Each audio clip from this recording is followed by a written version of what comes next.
Hello, I am Jody Wolf. You are watching EXPOZ. Today, February 6, 2011, 12 minutes after midnight in Birmingham, Alabama. Today's topic, war with Mexico and how soon.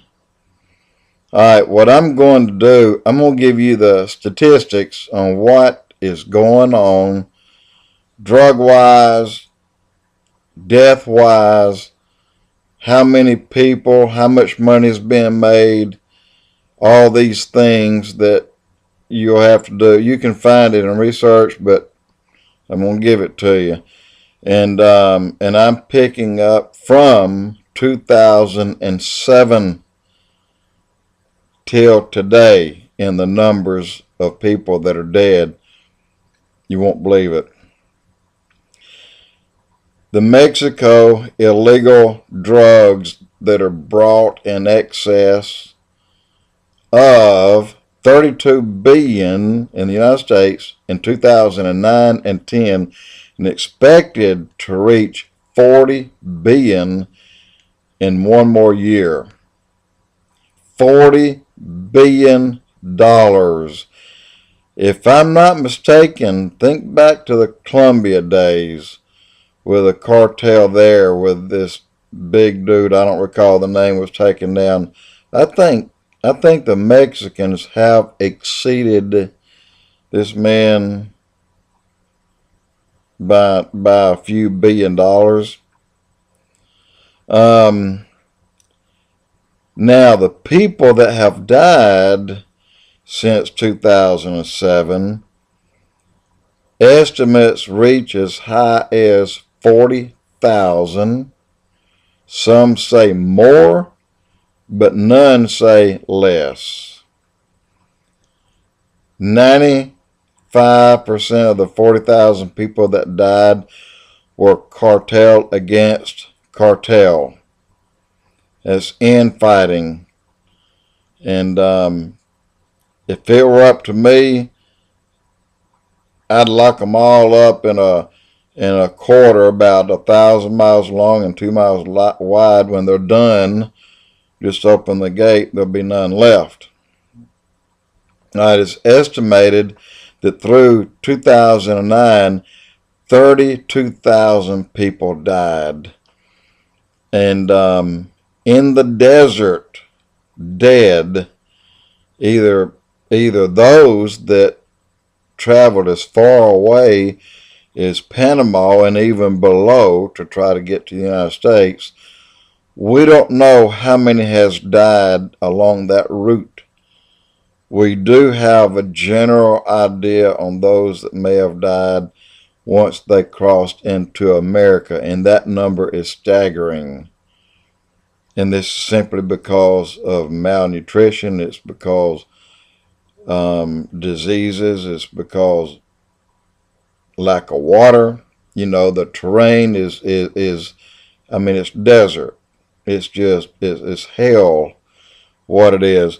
And along the entire line from southern Texas in the eastern portion all the way to Tijuana, 98% of that is desert.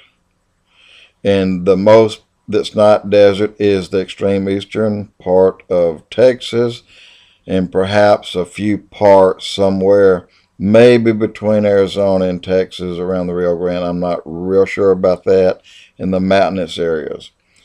Now, if they're making $40 billion, and this could be a really easy number to reach if we had means of really totaling it up. Imagine what it's really costing America.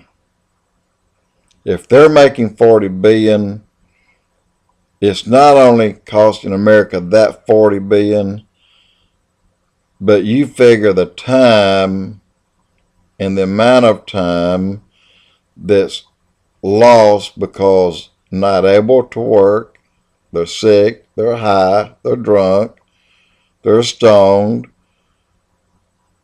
or they're out committing robberies or burglaries or one-on-one crime, stolen cars, heavy equipment, and government handouts. This number, and I'm not talking about just on the border, I'm talking about every place that these drugs hit through our country. This number could reach $200 to $300 billion a year. Think about that. Between $200 and $300 billion a year. And still, our federal government refuses to arm our border with our men. And they let a few little Border Patrol agents cover it on four-wheelers. Yeah, right. Now, the reason I'm bringing this up is there's a bigger picture here that no one is really looking at very hard. If America does not follow Arizona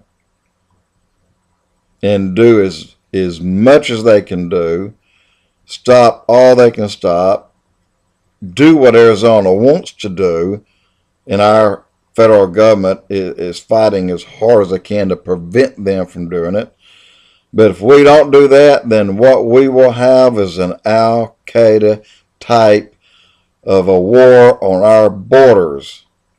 They're already training in Venezuela, and they're already here after their training because we find their prayer mats all over the desert. You're not hearing this from the government. You're not hearing this from anyone. But they're there. I'm telling you, they're there. And don't you know, and don't think for a moment they're not, in the Middle East that Iran is not watching this. If they can see, well, hey, if we kick in a little more money to support our men that are coming through, well, we can just simply tie America up on their borders and they won't have time for anything else. And you know what? They're right. Because look what happened to the Russians on the Afghanistan borders. 10 years, Russians threw their hands up, said, we can't do it. They left.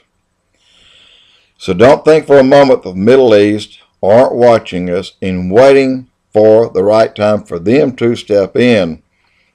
And I don't know how many people has trained in South America under Chavez. I have no idea, but I bet you the number is much higher than any of us expect or would even care to guess. America, we have a huge, huge problem. And it's on our southern border with Mexico.